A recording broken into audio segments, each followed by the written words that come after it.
નમસ્કાર વિદ્યાર્થી મિત્રો, welcome to all of you on Vidyakul Gujarati commerce. Yes, આપ સર્વે વિદ્યાર્થી મિત્રોનું વિદ્યાકુલ ગુજરાતી કોમર્સ પર ખૂબ ખૂબ સ્વાગત છે. મિત્રો, આપણે ભણી રહ્યા છીએ ધોરણ 12 કોમર્સમાં અને બોર્ડની પરીક્ષાની જબરજસ્ત તૈયારીઓ ચાલી રહી છે. આપણો ટાર્ગેટ બસ બોર્ડની પરીક્ષામાં એક એવો વિષય કે જેમાં આપણે 100 માંથી 100 માર્ક્સ કવર કરી શકીએ એ આંકડાશાસ્ત્રમાં ચેપ્ટર 1 સૂચકાંક, અને એમાં આજે આપણે લઈને મળ્યા છે જીવન નિર્વાહ ખર્ચના સૂચકાંકની રીત. જીવન નિર્વાહ ખર્ચનો સૂચકાંક કઈ રીતે મેળવી શકાય? તો સૌપ્રથમ વાત કરીએ, જીવન નિર્વાહ ખર્ચના સૂચકાંકમાં બે રીત છે. એક છે કુલ ખર્ચની રીત છે, બીજી છે કૌટુંબિક અંદાજપત્રની રીત. જો યાદ રાખજો, 5 માર્ક્સ અને 3 માર્ક્સમાં જીવન નિર્વાહ ખર્ચનો પ્રશ્ન પૂછાય.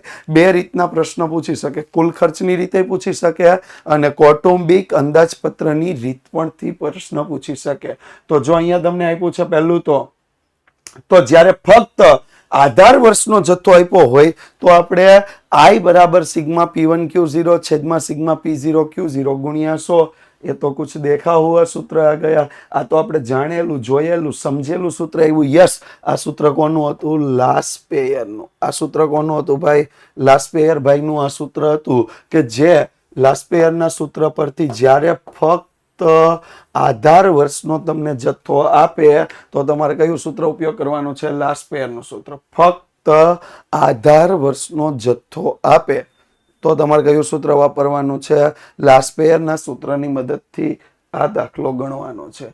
જ્યારે ફક્ત ચાલુ વર્ષનો જથ્થો આપે તો તમારે પાસેનું સૂત્ર વાપરવાનું. પાસેનું સૂત્ર શું હતું? તો પાસે ભાઈએ ચાલુ વર્ષના જથ્થાનું મહત્વ આપ્યું હતું. I બરાબર સિગ્મા P1 Q1 છેદમાં સિગ્મા P0 Q1 ગુણ્યા 100.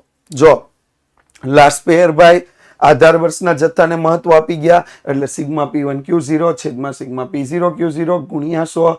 પાસે ભાઈ ચાલુ વર્ષના જથ્થાને મહત્વ આપી ગયા, સિગ્મા P1 Q1 છેદમાં સિગ્મા P0 Q1 ગુણ્યા 100.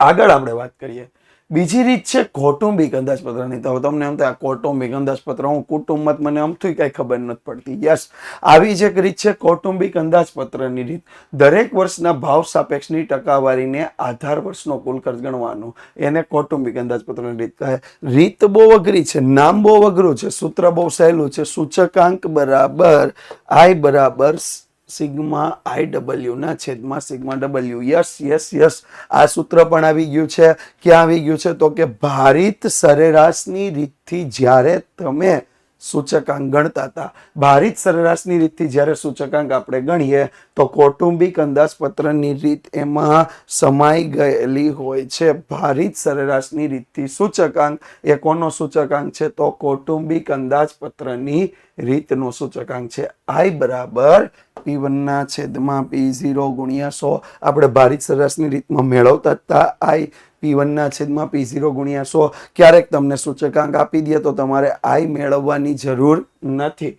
W બરાબર P0 Q0 એ મહત્વનું પ્રમાણ છે, ભાર છે, કુલ ખર્ચની ટકાવારી છે. એને આધાર વર્ષનો કુલ ખર્ચ કોઈ પી નામ આપે, ભાર આપે તોય W, કુલ ખર્ચની ટકાવારી આપે તોય W, મહત્વ આપે તોય W, આધાર વર્ષનો કુલ ખર્ચ આપે તો એ શું છે? W. જેને પણ આપણે મેળવાતા P0 Q0. P0 એટલે આધાર વર્ષનો ભાવ, Q0 એટલે આધાર વર્ષનો જથ્થો. યસ, ઓ માય ગોડ, તમે અત્યારે જેમ અભ્યાસ કરી રહ્યા છો આવો જ અભ્યાસ તમે આખું વર્ષ કન્ટિન્યુ કરવા માંગો, કારણ કે તો જ બોર્ડમાં રિઝલ્ટ આવશે. અને આવો જ અભ્યાસ આખા વર્ષ દરમિયાન કરવા માટે અમારી પાસે તમારી માટે ખાસ સરપ્રાઈઝ છે. શું છે? તો કે ટોપર બેચ 2026, જ્યાં મળશે live lecture, recording lecture, class PDF note, weekly test, doubt solution. આ તમામે તમામ વસ્તુ છે. શું કરવાનું? તો કે પ્લે સ્ટોર પર અથવા એપ સ્ટોર પર જઈ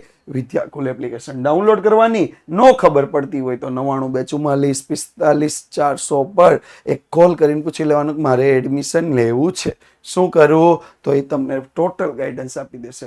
હવે તો વધારે ટાઈમ તમારો ન લેતા એક દાખલો ગણીએ. જો આપ્યું છે નીચે આપેલી મદદથી ભારિત સરેરાશની રીતથી જીવન નિર્વાહ ખર્ચનો સૂચકાંક, ભારિત સરેરાશ એટલે કૌટુંબિક અંદાજપત્રની રીત, એના પરથી જીવન નિર્વાહ ખર્ચનો સૂચકાંક ગણો અને આના પરથી આધાર વર્ષની સરખામણીમાં થયેલ ફેરફાર પણ જણાવો.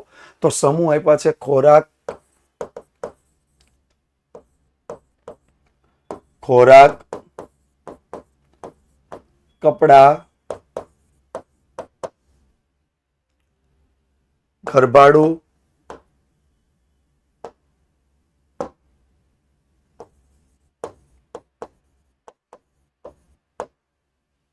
બળતણ ને પરચુરણ. બળતણ, પરચુરણ. ખોરાક, કપડા, ઘરભાડું, બળતણ, પરચુરણ, નીચે કુલ. આગળ આપ્યું છે સૂચકાંક આઈ બરાબર સૂચકાંક આઈ બરાબર શું આપ્યું છે?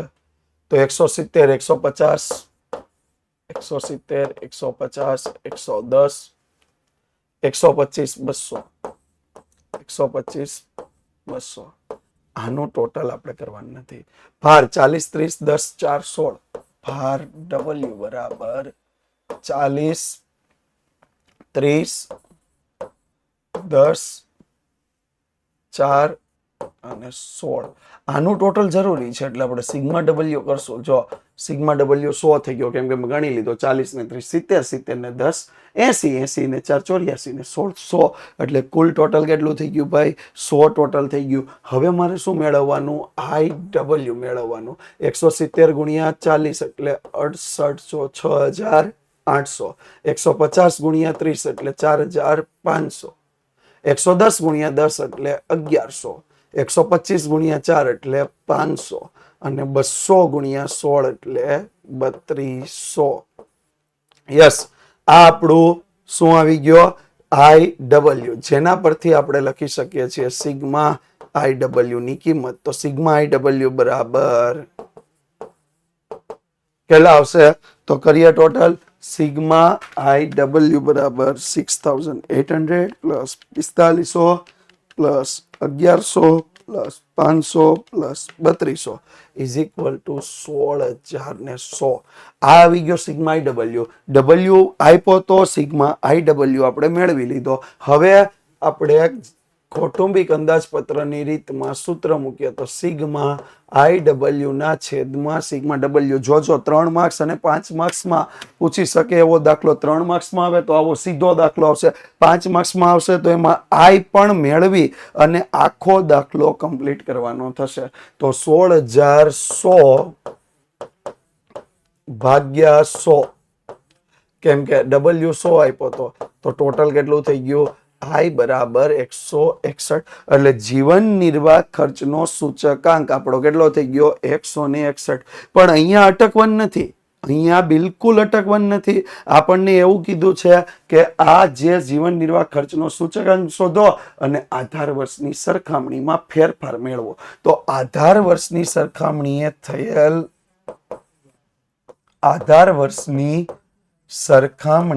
થયેલ વધારો. કેમ વધારો? હવે એ તમને સમજાવું.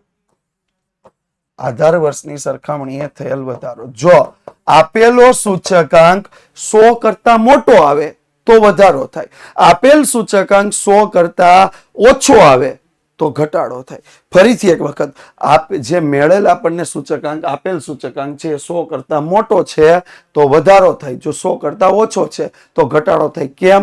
તો સૂચકાંક એ ટકાવારી સાપેક્ષ ફેરફાર દર્શાવતું માપ છે. સૂચકાંક એ ટકાવારી સાપેક્ષ ફેરફાર દર્શાવતું માપ છે. એટલે જો સૂચકાંક 100 કરતા મોટો તો વધારો, જો સૂચકાંક 100 કરતા નાનો તો ઘટાડો. તો અહીંયા 161 માઇનસ 100. હવે તમને પ્રશ્ન થાય, આ તો વધારો હતો એટલે જે મોટા હતા એમાંથી 100 માઇનસ કર્યા. ઘટાડો હોય તો ઘટાડો હોય તો 100 માંથી જે સૂચકાંક આવ્યો હોય એને બાદ કરવાનો. અહીંયા જે કિંમત આવે ને એને દર્શાવવાની ટકાવારીમાં. અહીંયા જો 61 આવ્યા તો 61% વધારો થયેલો છે. અહીંયા જો માનો કે અહીંયા 93 આવ્યો તો શું કરે? 100 માઇનસ 93 તો 60% ઘટાડો થયેલો છે. આ રીતે આપણે જીવન નિર્વાહ ખર્ચનો સૂચકાંક કૌટુંબિક અંદાજપત્રની થી મેળવી શકીએ. આ કૌટુંબિક અંદાજપત્ર બજેટ જેને કહેવાય, કૌટુંબનું બજેટની રીતથી મેળવી શકાય. તો વિદ્યાર્થી મિત્રો, જો તમે હજુ પણ અમારી વિદ્યાકુલના શિક્ષકોએ તૈયાર કરેલ BA SP ઇકોનોમિક્સ ઇંગ્લિશની બુક નો પરચેસ કરી તો કરી શકો, 900 રૂપિયા પ્રાઇસ છે. બીજું, દરેક સબ્જેક્ટની ચેપ્ટર વાઇઝ ભવિષ્યવાણી ટેસ્ટ સિરીઝ પણ તમે પરચેસ કરી શકો છો, 500 રૂપિયા પ્રાઇસ છે. અને જો બેય કરવા માંગો તો 1200 રૂપિયા. એના માટે નંબર છે 9712 44 45 48, 9712 44 45 49. બીજી ખાસ બાબત, વિદ્યાકુલ એપ ડાઉનલોડ ન કરી તો કરી લેજો, કારણ કે વિદ્યાકુલ એપથી તમે અભ્યાસ કરવાનું ચાલુ કરી દો.